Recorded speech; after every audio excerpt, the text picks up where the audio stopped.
সকল শ্রোতা বন্ধুদের স্বাগত জানিয়ে শুরু করছি আজকের গল্প পাঠ। আজকের গল্প রূপ বাঙাল, কলমে বিভূতিভূষণ বন্দ্যোপাধ্যায়। শুনতে থাকুন। আমি সকালে উঠেই চণ্ডীমণ্ডপে যেতাম হিরু মাস্টারের কাছে পড়তে। আজ ঘুম ভাঙতে দেরি হওয়ায় মনে হলো কাল অনেক রাত্রে বাবা বাড়ি এলেন মরেলডাঙ্গা কাছারি থেকে। আমরা সব ভাই বোন বিছানা থেকে উঠে দেখতে গেলাম বাবা আমাদের জন্যে কি কি আনলেন। চণ্ডীমণ্ডপের উঠানে পা দিতেই রূপো কাকা আমাদের বকে উঠল, রাজপুত্র সব উঠলেন এখন? মারে গালে এক এক চর যে চাবালিটা এমনি যায়, বলি করে খাবা কিভাবে? বামুনের ছেলে কি লাঙ্গল চষতে যাবা? বাবা বাড়ি থাকতেও রূপো কাকা আমাদের চোখ রাঙাবে।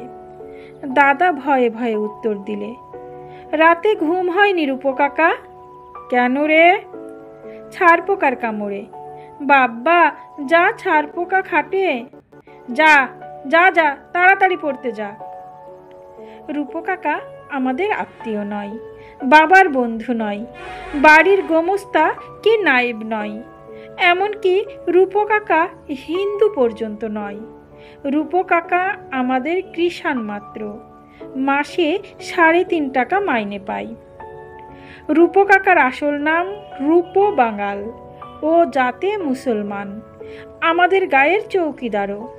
পিসিমার মুখে শুনেছি রূপো কাকা নাকি সাজি মাটির নৌকাতে চড়ে ওর 20-22 বছর বয়সের সময় দক্ষিণ দেশ থেকে আমাদের গ্রামের ঘাটে নিরাশ্রয় অবস্থায় এসে নেমেছিল।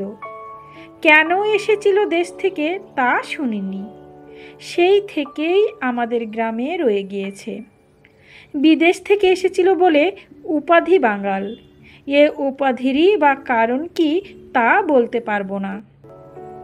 রূপো কাকা আমাদের বাড়ির কৃষাণগিরি করছে আজ বহুদিন, আমাদেরও জন্মাতে দেখেছে, কিন্তু সেটা আশ্চর্য কথা নয়। আশ্চর্যের কথা হচ্ছে এই যে ও আমার বাবাকে নাকি কোলে করে মানুষ করেছে, অথচ রূপো কাকাকে দেখলে তেমন বুড়ো বলে মনেই হয় না। আমারই ঠাকুরদাদা হরিরাম চক্রবর্তী গাঢ় হাতে নদীর ধারে গিয়ে দাঁড়িয়েছিলেন সাহেবের ঘাটে কই মাছ কেনবার জন্যে। রূপো কাকা সাজি মাটির নৌকাতে বসেছিল। ওর অবস্থা দেখে হরিরাম চক্রবর্তী ওকে গ্রামে আশ্রয় দেন। সেসব অনেক দিনের কথা।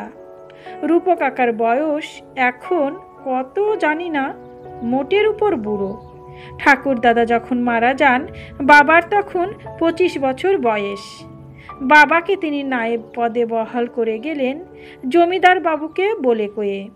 সেই থেকে বাবা আছেন মরেলডাঙ্গা কাছারিতে। আর বাড়িতে বিষয় সম্পত্তি দেখাশোনা, প্রজা খাতকপত্র এসব দেখাশোনা করার ভার ওই 3.5 টাকা মাইনের কৃষাণ রূপো কাকার উপর। আমাদের অবস্থা ভালো গ্রামের মধ্যে, এ কথা সবার মুখেতে শুনে এসেছি জ্ঞান হয়ে অবধি। বড় বড় 4-5টা ধানের গোলা, এক একটিতে অনেক ধান করে, কলাই মুগ অজস্র, প্রজাপত্র সর্বদা আসছে খাজনা দিতে। এসব দেখাশোনা করে কে? রূপো কাকা সব দেখাশোনা করত। আশ্চর্যের কথা, বাবা বিশ্বাস করে এই সামান্য মাইনের মুখক্রাসানকে এত সব বিষয় আশয় দেখভার ভার দিয়ে নিশ্চিন্ত ছিলেন। বাবাকে সবাই ভীষণ ভয় করে চলত, মুখের উপর কথা বলতে সাহস করত না কেউ। কিন্তু রূপো কাকা বাবাকে বলতো, বলি ও বাবু, তুমি যে এসো বাড়িতে 9 মাস 6 মাস অন্তর, এতটা বিষয় দেখে কে বলো তো?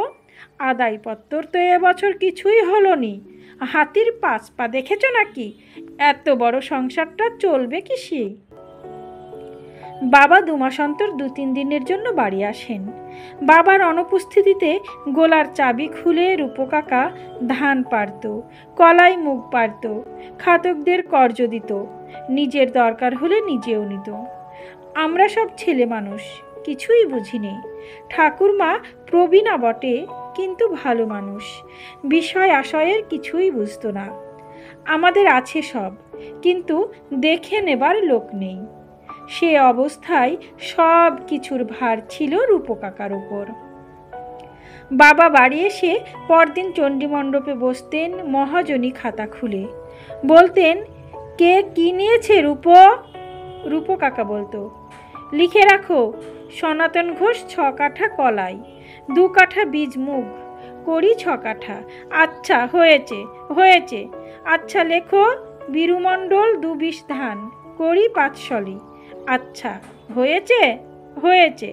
রূপবাঙ্গাল 1 বিশ ধান, 2 কাঠা কলাই। আচ্ছা হয়েছে হয়েছে। লেখো, কাটু কলু 4 কাঠা কলাই, করি 4 কাঠা। ময়জুদ্দি শেখ ধান 11 কাঠা, করি 7 কাঠা। এইভাবে রূপকাকা অনর্গল বলে চলেছে গত 2 মাসের মধ্যে কর্জ দিয়েছে যাকে যতটা জিনিস। ওরা সব মুখস্থ, কোনো কিছু ভুলে না। ওরই হাতে গোলার চাবির থলো, যাকে যা দরকার দিয়ে সব মনে রেখে দিয়েছে বাবার খাতায় লেখাবার জন্যে। একদিন একটা ঘটনা ঘটল। রূপকাকার জ্বর হয়েছিল, আমাদের বাড়িতে আসেনি 2-3 দিন। এমন সময় বাবা বাড়ি এলেন মরেলডাঙ্গা থেকে। এসেই বিকেলে রূপকে ডেকে পাঠালেন। রূপ জ্বরে কাঁপতে কাঁপতে বললে, বলগে যাও, আমি জ্বরে উঠতে পারছি নি, এখন যেতে পারবো না, জ্বরে মরছি। তা সীতানা তার আসতে পারলে না পায়ে পায়ে, তার একটু এলে কি মান যেত।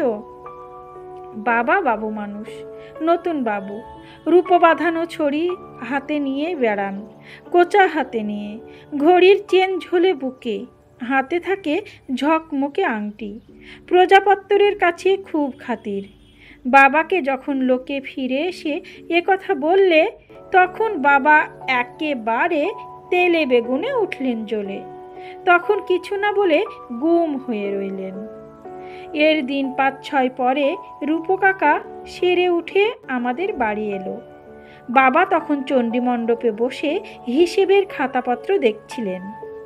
ওকে দেখেই কড়া সুরে বলে উঠলেন, রূপ, কি তুমি মনে মনে কি ভেবেছ জিজ্ঞেস করি?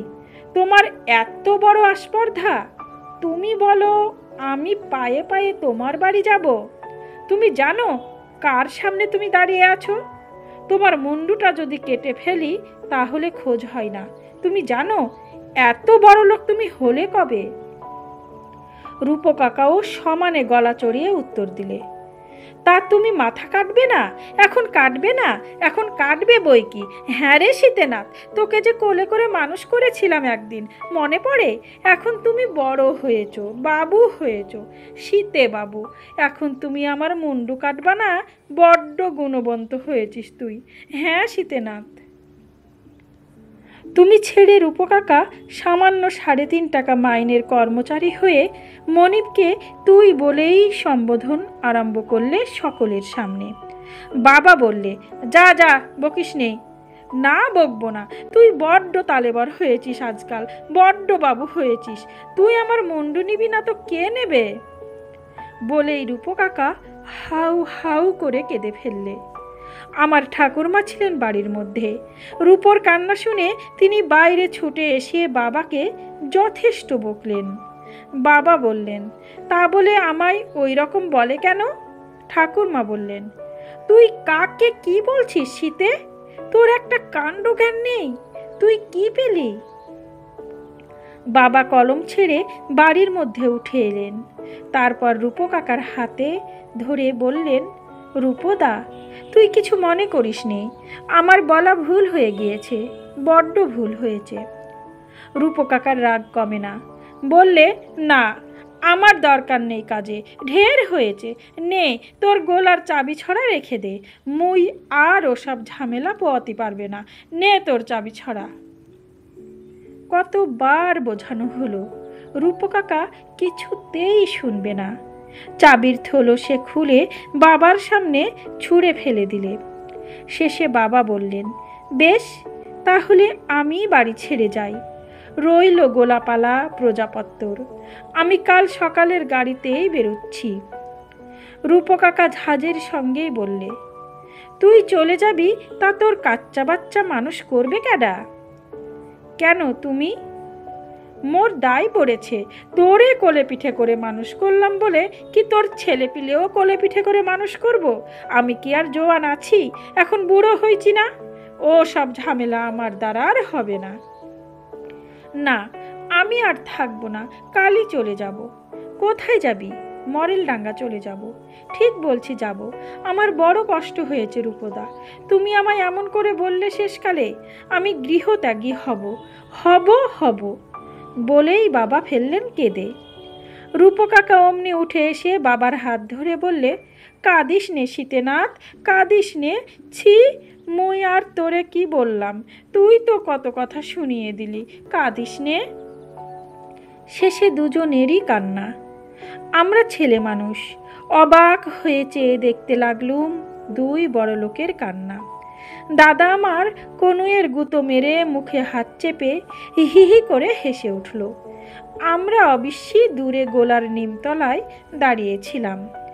ব্যাপারটা শেষ পর্যন্ত অবশ্যই মিটমাট হয়ে গেল।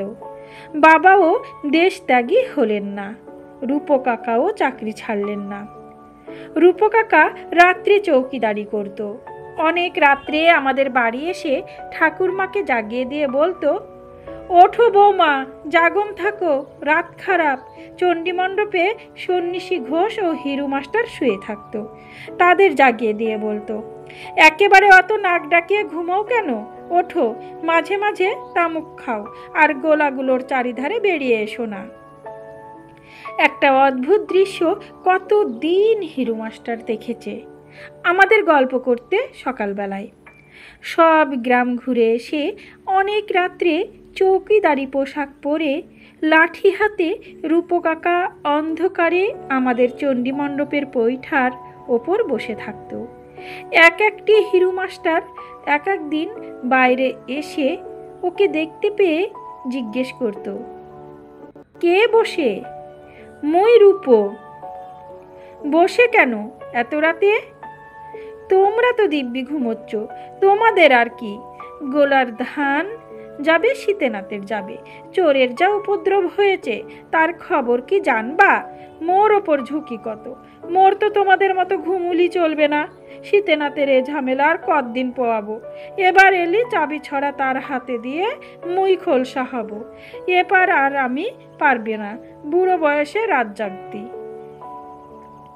হিরু মাস্টার বলে, ঘুমোকে যাও। কিন্তু মুই যে তোমাদের মতো নিশ্চিন্তি হতে পারি নে, তার কি হবে? ধানগুলোর ঝক্কি যে মোর ঘাড়ে, ফেলে সে বাবু দিব্যি চাঙ্গা হয়ে বসে আছেন। এবার আসুক, কিছুতেই আর এ বোঝা ঘাড়ে রাখছি নে মুই। কিন্তু নিজের ইচ্ছেতে তার ছাড়তে হয়নি। বৃদ্ধ বয়সে 3 দিনের জ্বরে রূপকাকা আমাদের গোলার দায়িত্ব নামিয়ে চলে গেল। এও 7-8 বছর পরের কথা। আমরা তখন স্কুলে পড়ি। সব শুদ্ধ 30-32 বছরও ছিল আমাদের বাড়ি। বাবার সঙ্গে আমরাও দেখতে গেলাম রূপকাকাকে।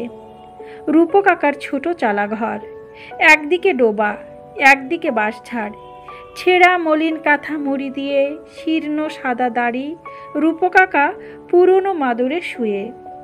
রূপকাকার ছেলের নাম বেজা, লোকে বলে বেজা বাঙাল।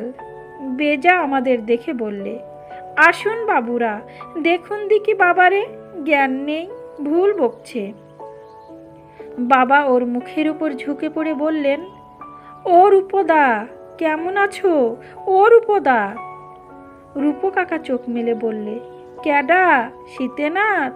কবে এলে? এই পরশু এসেছি। বেশ করেছো।